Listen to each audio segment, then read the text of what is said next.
কক্সবাজারের মহেশখালীতে এক্সলারেটর এনার্জি পরিচালিত ভাসমান স্টোরেজ ও রিগ্যাসিফিকেশন ইউনিট বা এলএনজি টার্মিনাল 3 দিন বন্ধ থাকার পর পুনরায় গ্যাস সরবরাহ শুরু করেছে।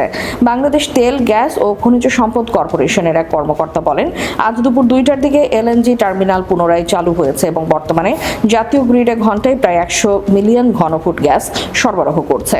তিনি বলেন, দেশের দুটি এলএনজি টার্মিনাল থেকে গ্যাস সরবরাহের ফলে এলএনজি ভিত্তিক মোট গ্যাস সরবরাহ বেড়ে প্রায় 686 মিলিয়ন ঘনফুট হয়েছে। মধ্যরাতের মধ্যে জাতীয় গ্রিডে আরও প্রায় 300 মিলিয়ন ঘনফুট গ্যাস যুক্ত হতে পারে।